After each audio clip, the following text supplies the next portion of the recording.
Hello everybody and welcome to Slow Stitch Style. My name's Catherine and this is my little corner of the internet where I talk about all things making. Today we're going to be doing a podcast style episode, so I did one about a month ago. So I'm going to talk about all the things I've made in the last month, what I'm currently working on and anything that I've acquired since then as well. But before we get into talking about that in more detail, I thought I'd just talk about what I am wearing today. So I have on the Pearson cardigan by Julie Hoover. So it's this really nice kind of oversized cardigan with pockets on the front. And I knit it using Cascade Sport yarn. And this cardigan is nearly 5 years old now. So I've had it for a long time.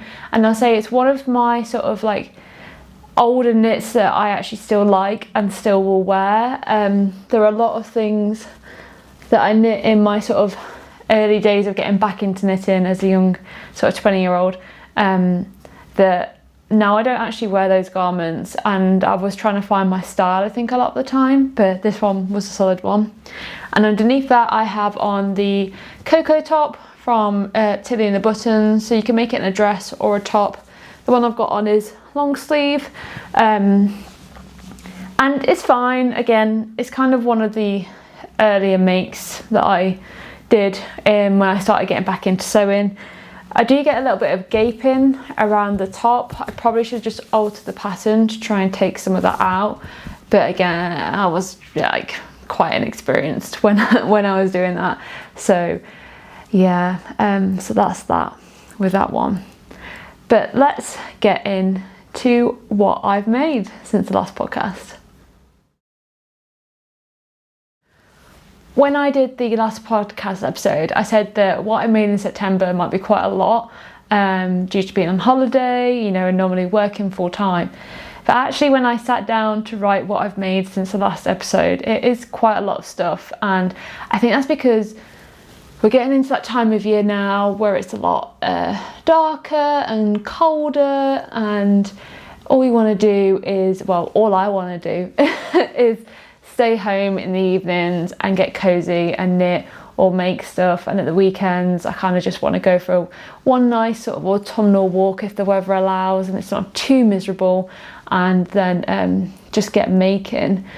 So yeah, the clocks went back today as well in the UK, so it definitely feels like winter's started, and it is definitely that time to sort of hunker down and get cozy at home. So I'm going to try and go as chronologically as I can since the last episode. So I filmed that like mid to late September, and then at the end of September I made some projects that I mentioned in my scraps video, and one of these was the Axis tank. I'm sorry, you can't really see that very well from the distance. So it's a tank top design from Sophie Hines. It has a sort of back seam, and you just, from memory, you just cut out the two pieces. So there's one that's like, well no, it's just one piece, one big piece.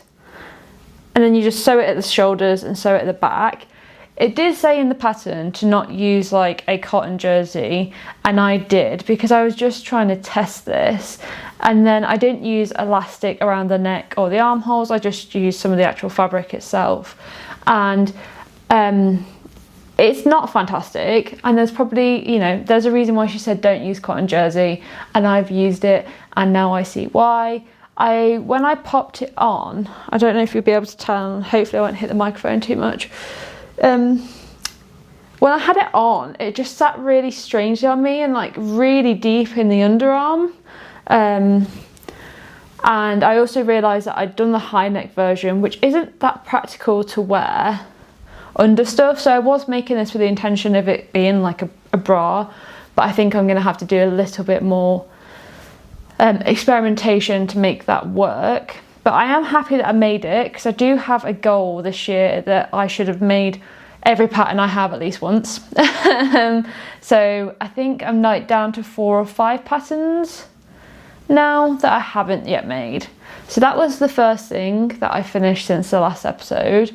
And I was on a little bit of an underwear bender and using up scraps, and I made there's a pile here of the Josie bra and pants. I haven't written down who that's by, but I'll pop the name in. And I had made these before out of a lace and I didn't really like them, so I decided to make it again. So I made the bra. It has like a crossbody back, and this version is a long line version.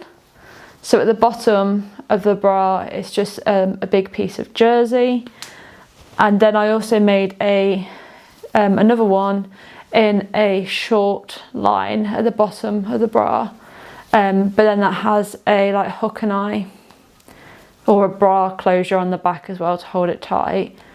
I've not worn these yet, apart from I have worn this bra once, and it's strange. It feels like really quite tight on the front of the design, but the back feels fine. One thing that did happen is I think I might have used too small a circular ring in the back. So here there's a ring where all the fabric meets, and it was very tight to get in. So that was quite fiddly.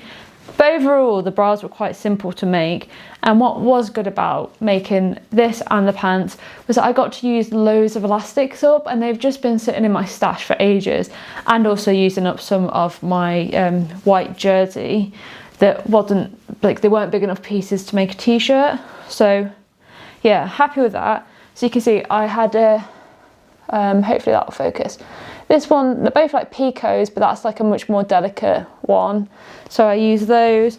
And then I made 3 pairs of pants. God, they look massive, don't they? I do have quite a big butt. So this pair has just a sort of plain elastic at the top, and then around the legs is the same picot-y design. Hopefully that will focus. As one of the bras. This one again has a plain top, and then it's got the picot of the other bra. And then my final pair has a picot elastic at the top that matches one of the bras, and then it's just got a fold over elastic round the bottom edges. So I actually need to wear those now.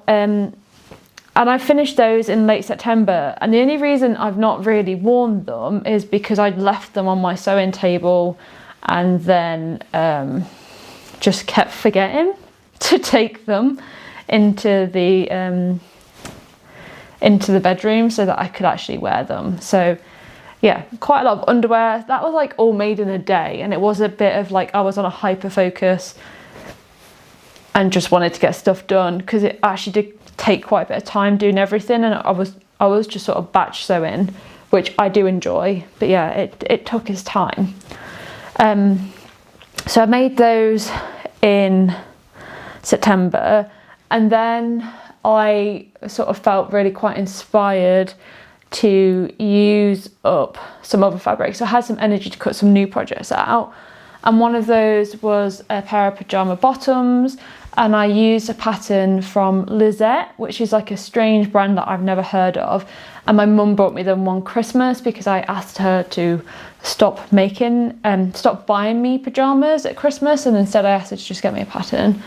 So I've just made a pair of pyjama bottoms, and this is where filming in the landscape is very hard to show you. So they've got pockets in the front, they've got like the little bit at the back. So like a pair of jeans have the yokey bit, and they're a long trouser with a cuff at the bottom. This fabric is kind of like a brushed cotton, and the reason I made pyjama bottoms with them is because the fabric had unfortunately got sun bleached. I'll see if I can find a bit. When I was cutting it, I did try to avoid the areas of like sun bleaching, but it was quite hard. I don't know if it'll come up on the camera. So this section here, there is a bit of sun bleaching. I'm sorry, the light is my light is never great in this room, and it's particularly not great today because although it was a lovely morning, I had a really nice walk this morning, the October weather is now like, no, it's going to be grey. So yeah, I made those, and at the same time I cut out 2 t-shirts using the new jersey that I'd got last month. So if you go onto the last month's podcast, I talk more about that. So I made Graham and myself Basic Instinct tops. So that one's Graham's, and then here's mine. They are very matchy. So they're the same fabric. It's this beautiful, really soft jersey from Backstitc, which is towards Oxford, and the Basic Instinct top was a free pattern, but I don't think it's available online anymore, so which is a shame. I had thought I'd laid and cut the pattern pieces out to do pattern matching, but then when I was sewing I realised I hadn't, although my shoulder seam is like a really nice pattern match. The sleeves aren't brilliant, and the neck binding's not great, or my side seams, and it was also because I was really lazy when I was cutting it out and didn't mark it up properly when I was then sewing, so it's my own fault entirely. And then Graham's one, I did do a bit of a better job lining up his neckline, and his side seams are a little bit better than mine. But for his version, the Basic Instinct, what I did was I took out the side shaping of the pattern. I made it a couple of, maybe an inch or an inch and a half longer on the body, but also on the sleeves. So you can see the sleeve difference there. So I think Graham's sleeves are actually like, let's line the seams up. Yeah, about a good inch taller. So yeah, made those. I have made the Basic Instinct tee probably, let me count, 1, 2, 3, 4 times now for Graham, I think, at least. Oh no, 5. He's got a plain one, a yellow striped one, a yellow and burgundy striped one, and then like a teal and orange striped one, and then this one. And then I made myself one in a pink jersey that I now just use for pyjamas. I've made it in a black jersey, just plain white, and a plain black bamboo. I can't remember how many fingers that was. So like 4 or 5 times for myself as well. And it is sort of a go-to pattern that I use. And then the last sewing thing I did was again using some fabric that I actually really recently acquired. And that is this really beautiful gingham like seersucker, and I bought 1/2 meter of this since the last podcast, along with some other fabrics which I will show you. And I made a cushion pad with a lovely frill, and then it's just got like is it an envelope closure they call it in the back, so you just shove your cushion in that bit. It's quite an easy thing to make. Yeah, so let's just look at the fabric first. Lovely sort of reddy, like an orangey red, I'd say, cottony, like seersucker gingham. Honestly, I really love it. And then for the cushion pad, I had a spare cushion pad at home that was 40 by 40 centimetres. So for the front, I cut out a piece that was 40 by 40. And then on the back, I think I did a piece that was 40 by 30 centimetres, well, 2 pieces that were 40 by 30 centimetres. I did probably about, like folded in 1 centimetre on one end of each of those pieces, and then another centimetre to fully hide the inside edge, and then you overlap them on the back. And then I cut out a section that was 10 centimetres wide, and I think it was about 200 and something centimetres long. So the whole circumference of the square, does circumference apply to squares? The whole outer perimeter of the square was 160. So maybe I did more than 200. I basically cut out as much length as I could, gathered that all out, and then sort of wedged it between the front and the back pieces when I sewed it. And like I said, I'm really happy with this, and this lives on our bed upstairs. So yeah, love it. So that's all of the sewing stuff, and that's the sewing stuff kind of chronologically. And then I'll talk about my knitting stuff. So in the last podcast episode, I had very nearly finished my poppy vest. I'm just going to put all the sewing stuff down. Whew. And now it's done.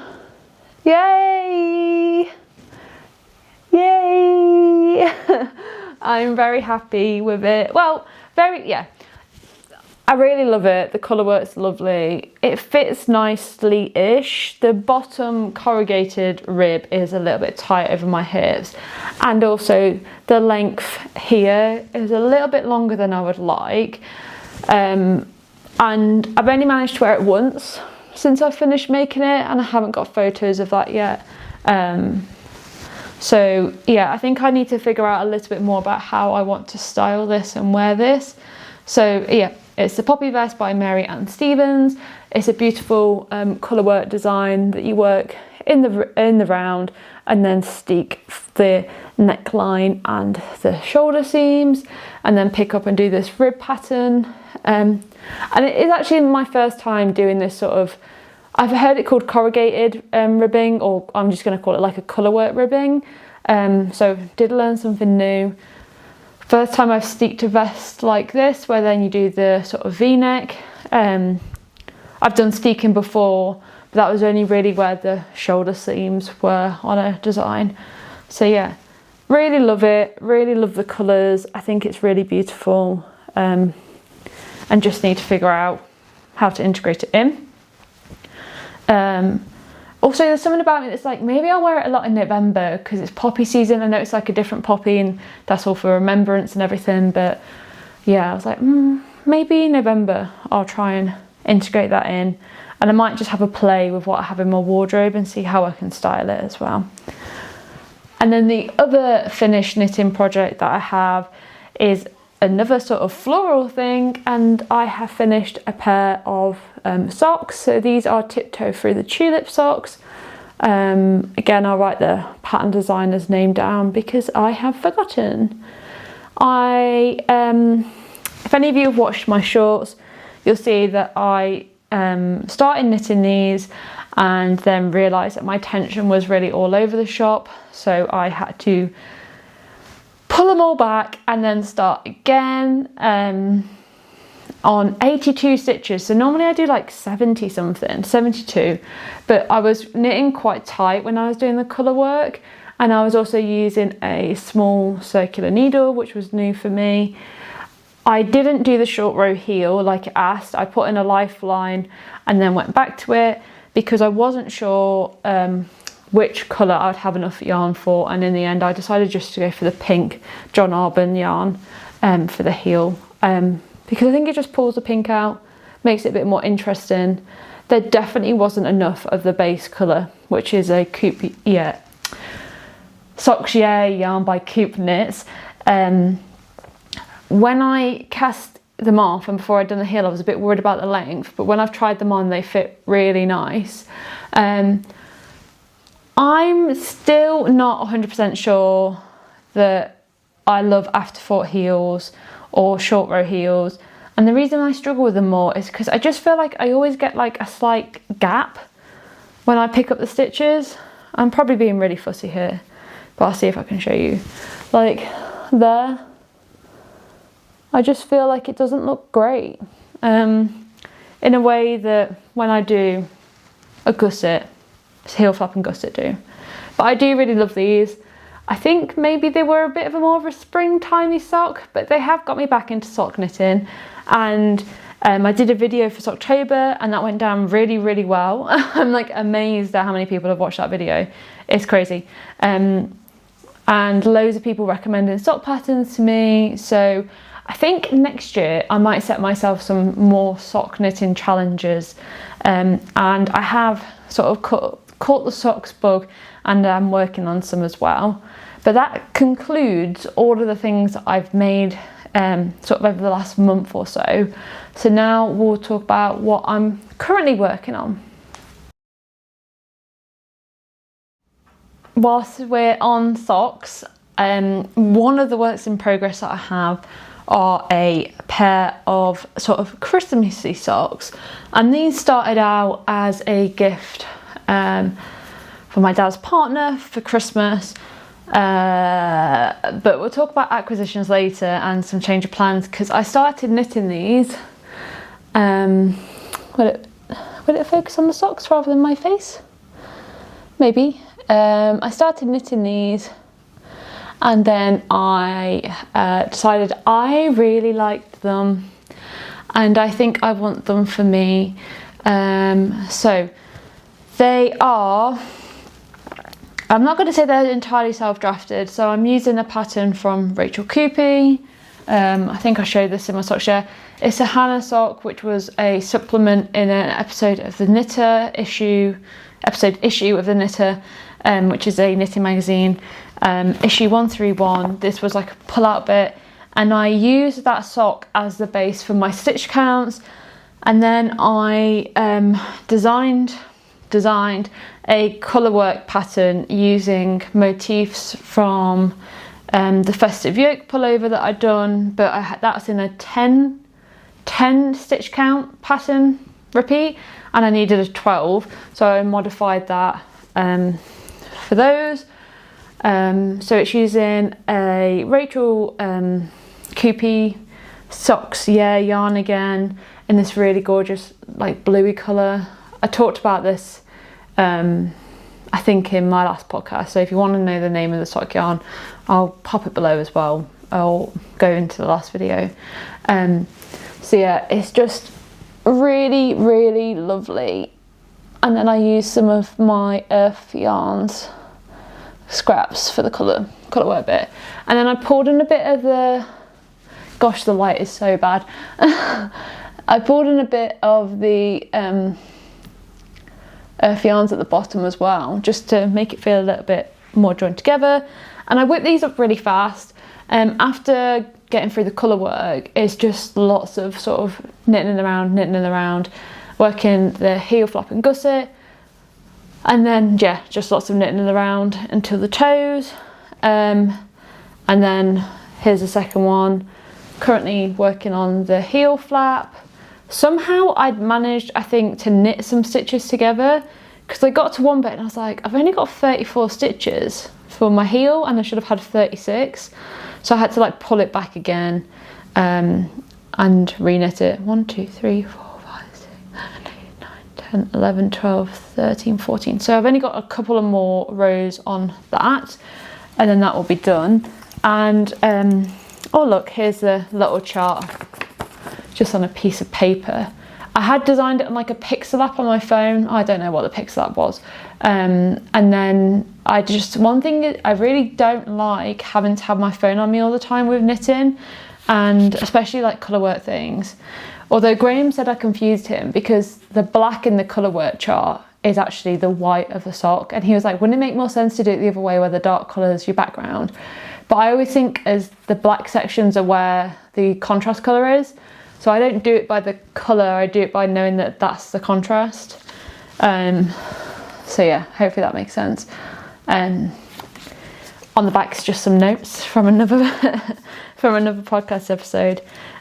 So yeah, these are great to carry around with me, and I have been taking them to work quite a lot. I've realised that I can knit and walk, so I do a morning walk at my workplace, and I can get some rows in.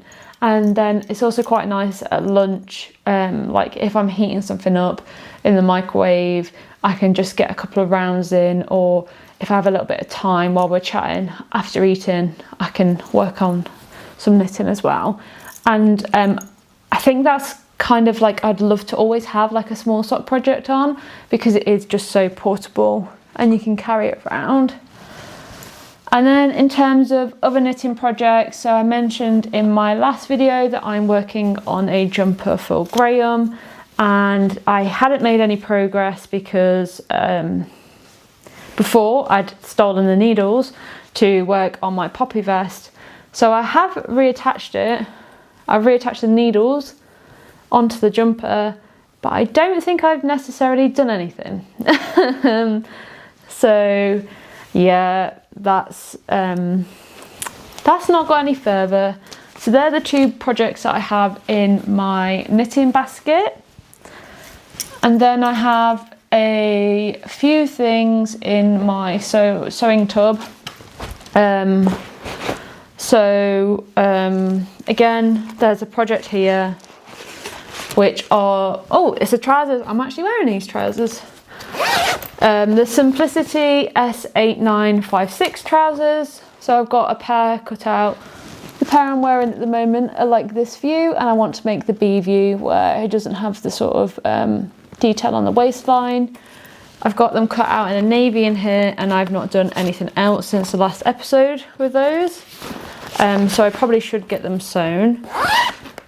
And then another project bag that I had in here had baby grows in. So I have made 2 of the 3. So I started on the 2 white ones. And I mean, maybe these shouldn't be in the whip section because they are pretty much entirely done. So this is the double gauze one. I made it a short sleeve. And then I've got one in this like cotton voile. Again, it's a frilly collar, but this one's got long sleeves. And they are pretty much done, apart from they need buttons on this section and on the bottom. I do have some poppers that I could use, like plastic ones, but they're creamy and they just look weird on the white. So they are pretty much done. And there's one more baby romper in there. But I have a dress in this fabric that I'd sewn and I hated, and I think I've spoken about that in another video. And I thought I could cut something else out of it, adult size. Whoops, I'm dropping bits, but I can't. So I'm kind of reluctant to start sewing this because I could add sleeves and other bits to it. So yeah, so that's just kind of living in, not in a project bag. It's just living in the bottom of this basket, along with a cutout cat, because I made Luna last month and I was like, I'll make a cat, and I haven't. They could probably go in a project bag. I've got 2 empty project bags, but I think I was like, oh, I just want to empty the project bags because then I can cut more stuff out. Which is kind of a rule I do have, but I do often go over them. And then in the third project bag, again, I've made very little progress on this since the last time. This is for a patchwork cushion cover. It's going to be sort of a star design. Do I have a drawing? Here we go. Very bad drawing. Hopefully that is focusing. So I've covered a lot of pieces. I do it sort of English paper piecing style. So tack the pieces onto a piece of card, and then I've been hand stitching bits on.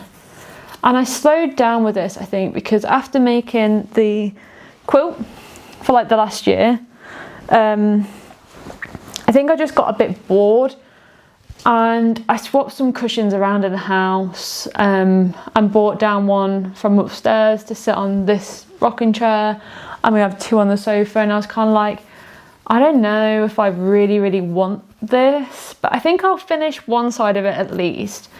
And then if I don't make a cushion cover out of it, I might make a bag, because I saw Cozy Knits. Is it Cozy Knits and Books? She's on YouTube. I'll pop the name in if I am wrong. Made these really lovely project bags once that were patchworked, and I really loved them. So even if I decide not to use the patchwork for a cushion cover, I could use it for something else. But I have to say, knitting has been like dominating my energy this month, particularly socks.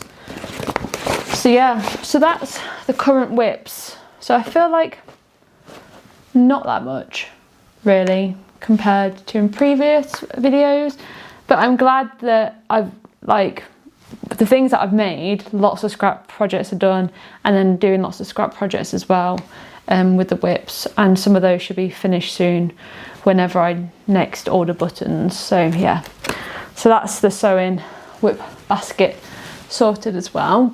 So now let's go on to things that I have acquired since the last episode.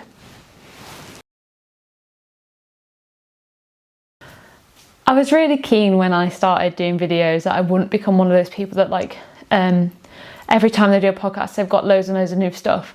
But unfortunately, I feel like circumstance and how things have been happening, I have actually been buying quite a lot of stuff. So I showed you the cushion earlier because I got some fabrics, and that was because Sherwoods Fabrics was having like a warehouse sale, and their warehouse is in Ilkeston, and that's not too far away from where I live. So I went to have a look, and I did buy quite a bit of fabric. And for some of it, I also broke my rule of knowing exactly what I want to do with it. So typically when I buy stuff from my stash, I have to have a really clear vision of what I want to do with it. But unfortunately, that wasn't the case for everything I got. So I'll go through it with you.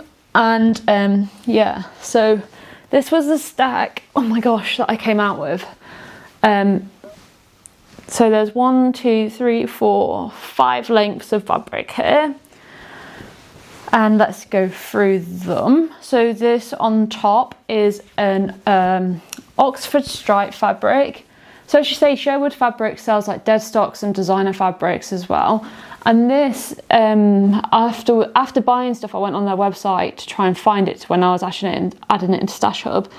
And this fabric, it's like a maroony, winey red stripe. It's actually a Paul Smith leftover or dead stock. I don't know how we want to say it. So I was really glad of that. It's lovely, lovely, lovely. And I did a bit about this one because this isn't a colour I have in my wardrobe.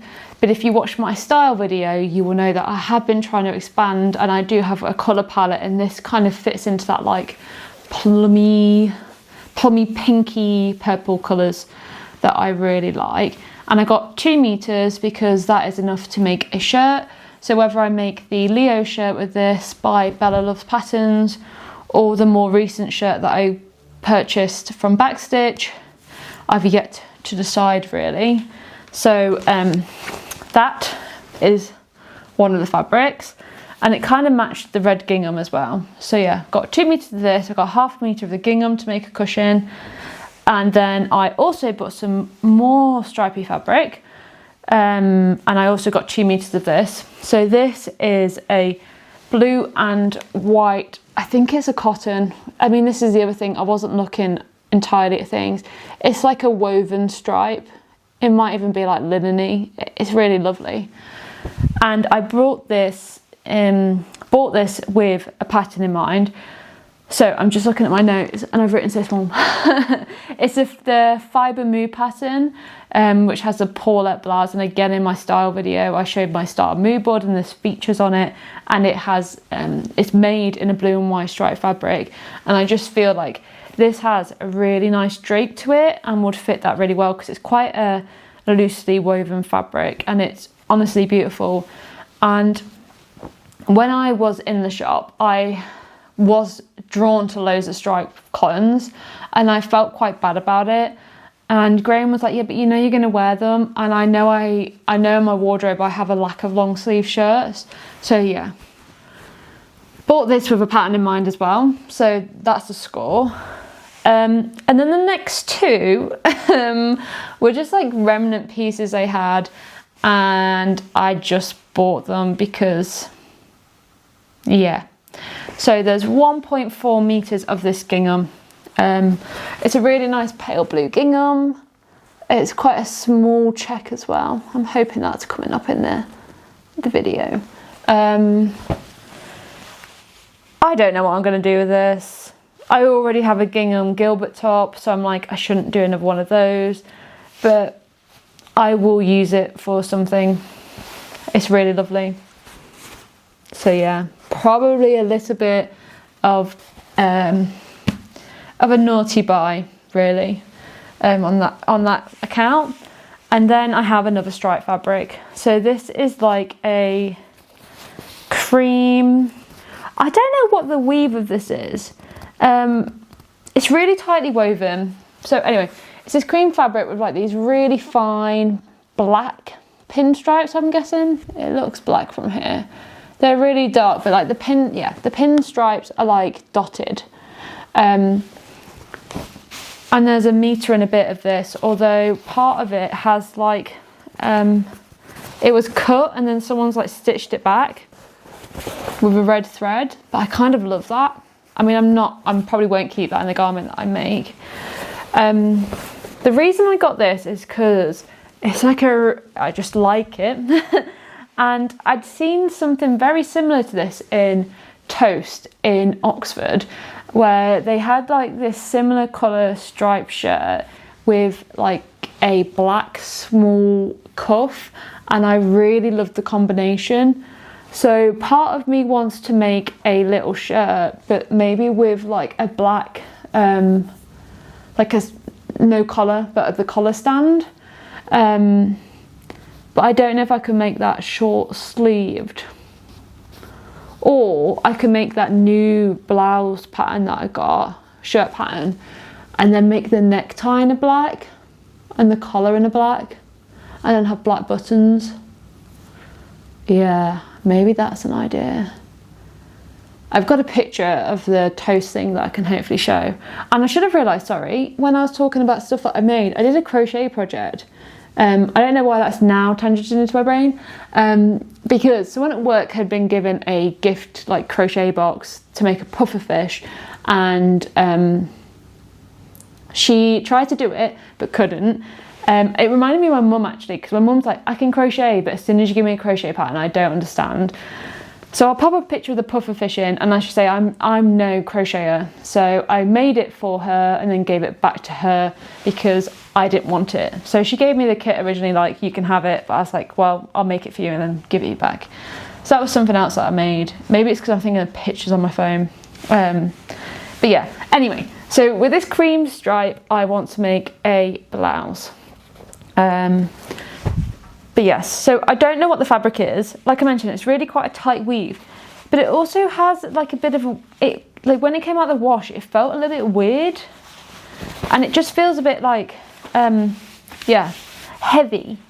So I'm not sure what that is, and I tried to look on Sherwoods Fabric to figure that out, but unfortunately that wasn't particularly forthcoming with that.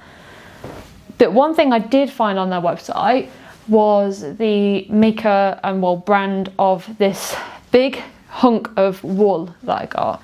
So I mean, it's so dark in here, I don't know if you're gonna see. Oh yeah, look, oh, it's showing it a bit. So this is a wool blend, and it's actually a Lady McElroy fabric. It's the Carnegie tweed, and there's 3.7 meters here. And I've been kind of looking for a new wool, because I made the Bella Loves Patterns traveller coat a few years ago out of an even more sort of plastic wool blend, is probably the best way to say it. It's a black like wool boucle. I do love this coat, I wear it all the time in the winter, but I wanted something that was a little bit nicer. So I've been on the lookout for that, and I do have enough of this fabric to make that, but I have enough if I'm not bothered about pattern matching in any degree or form, which kind of worries me.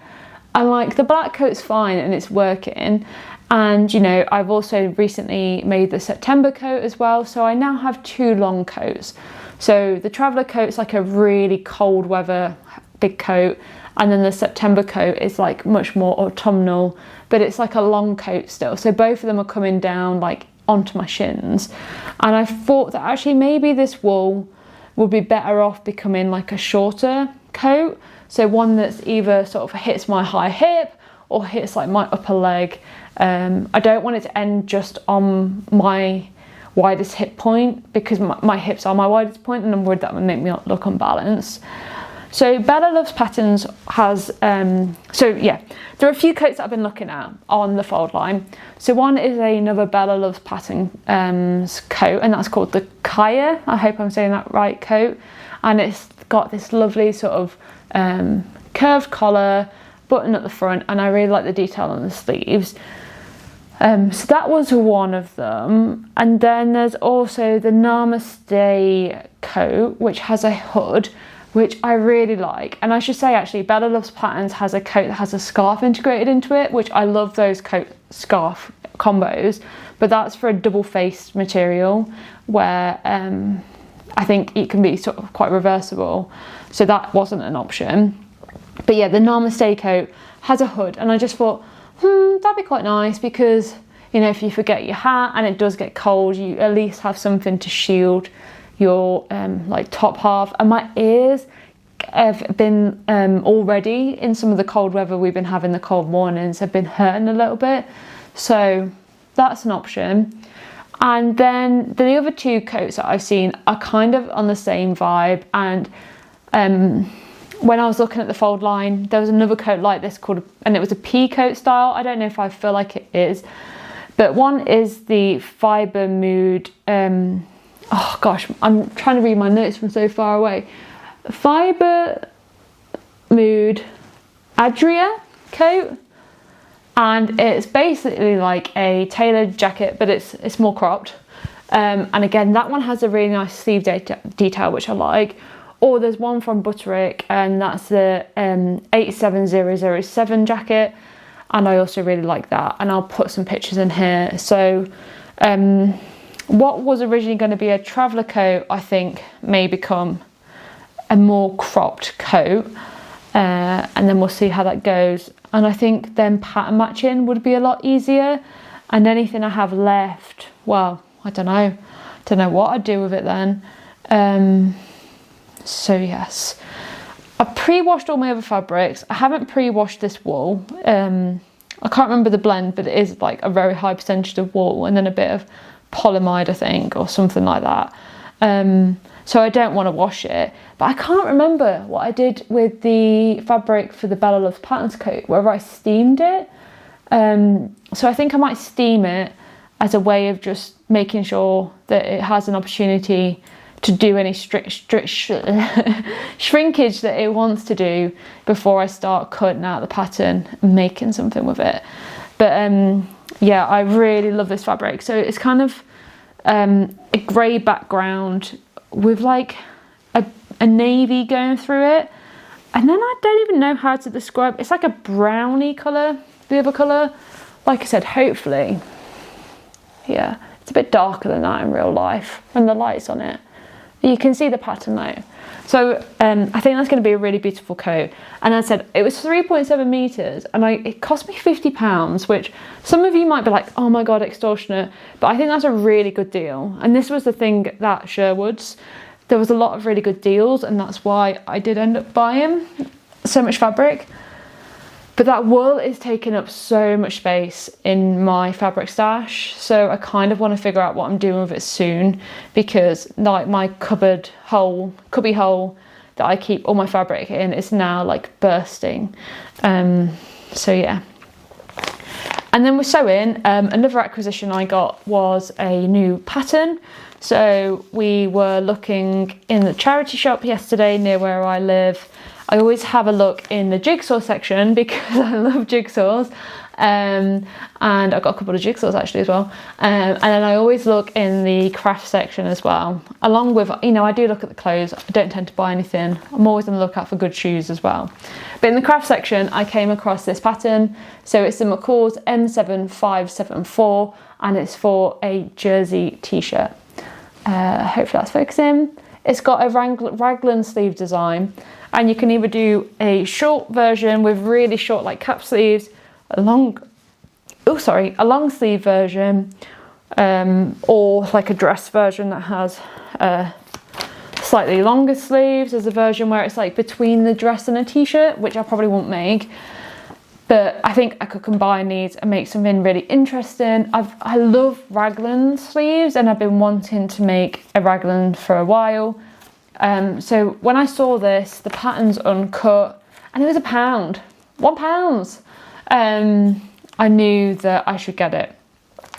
So I'm quite excited about the idea of making some things where like the sleeves are a different colour, say, and then you have a contrast rib around the neck that pulls out maybe something from the sleeves as well. One thing that I was going to say worries, but I think worries feels like quite a strong word. It's not really a worry. One thing that I think is just a bit of an unusual design feature on this is they have a back seam, which feels a little bit strange. but maybe it just helps you to get it on the fabric. I think if I make this, I will try and avoid having a back seam, because I just feel like that might be, yeah, slightly uncomfortable. So yeah, I was very happy to pick this up. And then the other acquisition I have is to do with socks. So as I mentioned, the socks I'm currently working on were originally going to be a present for my dad's partner. And I started knitting them, and I was knitting them at work, and we were talking about gifted knits, and I was saying like, I really love these and I really love the yarn, and the yarn was quite an expensive one, and I was like, I don't really want to give them away. And I'm not saying that my dad's partner is not knit worthy, but I also didn't want to use an expensive yarn that if they accidentally washed it and something happened and they were ruined, like all of that work wasn't going to waste. So I still wanted to knit them socks. So I decided to buy more sock yarn specifically for my dad and his partner to make them socks. So I put an order in with Wool Warehouse, and they had a sale on this particular yarn, and that's Drops Nord. And I've never used this before. So Drops Nord is a 45% alpaca, 30% polyamide and 25% wool. And I just thought that this might be a little bit of a better option. It was like £1.90 a ball in the sale. So like £3-ish worth of yarn getting damaged compared to the like, I can't even remember how much a skein the other ones were, like £7.50. It just felt a little bit more realistic. It also is a good opportunity to see if they actually wear the socks. I knit them before I start using more expensive yarn for them. So I got 2 lots of colours, thinking that I would knit, I'm essentially going to knit the same sock pattern design that I've been doing for myself, but I was going to knit them matching socks. So I got 2 shades of blue. Again, hopefully the light will catch these. This one is denim blue, and I really like this one. Sorry, jeans blue it's called. It's colour 16. Really nice. And then I bought what I thought was just a plain darker blue. I mean, it's called Deep Ocean Mix, so I should have known that it won't be purely blue. It does have a little bit of a green tinge, although Graham says that I'm seeing too much green in it. But yeah, so now I'm trying to figure out who to do what colour sock for. Do I do my dad's in this one and his partner's in this one, or hers in this and his in this? Like, I like this more, so I'm like, actually if I knit hers in the jeans blue, then that means potentially I would have more of this left over at the end, whereas this shade I don't think I would do a lot with. So actually if I knit these for my dad, he has much bigger feet. Yeah, who knows. And then for the contrast colour, I actually probably didn't need to buy a contrast colour because I have quite a lot of the yarns left, and that would have probably been sufficient. But for some reason I decided to get a contrast colour, and I bought the Marzipan colourway of the Drops Nord. And I will use this definitely 100% if I don't use it on these. And I actually think it does pair really nicely with the jeans blue. I'm not quite so sure about it with this one, but yeah. So that was also an acquisition this month. Yeah, and even next month, like I said, I don't want to be buying stuff every month just because, but I really want to knit myself a pair of mitts using some Knitting for Olive. So I have my Knitting for Olive navy jumper, and I had leftovers that meant I could knit like a really nice beret. And then I also had some leftovers, so then I knit a Sophie scarf, and I've got like a tiny amount left. But I knit some fingerless mitts a while ago in a grey colourway using like a sort of finer strand held with a mohair-y, merino-y, sorry, yeah, like a mohair. And really like them, but actually I think the navy pair would then finish off like having a set where it's all the same yarn. So I'm contemplating that. I really kind of want to buy myself that, although I'm like, maybe I should just ask for that for Christmas. But yeah, we'll see. I have enough to be getting on with, really. So yeah, so that brings us to the end of the video. I hope you've enjoyed watching. I apologise if the light's gone too crazy during this. As I said, October is really drawing in, and unfortunately this room doesn't get a lot of brilliant light. I hope you're all doing well. I'd really love to hear about what you've been making, so if you want to leave a comment down below, that'd be great. Or if you have any pattern recommendations for me for some of the fabric that I have, or the yarn, or even like a good place to get buttons. So I normally go to Textile Garden, but again, for like baby stuff, I'm like, I don't really want to buy like luxury buttons. So yeah. If you've gotten all this way, thank you for watching. I really, really appreciate it. And if you like it, or if you subscribe, honestly, it makes my day. I really, really appreciate it. So yeah, thank you very much for watching, and I hope you enjoy the rest of your day.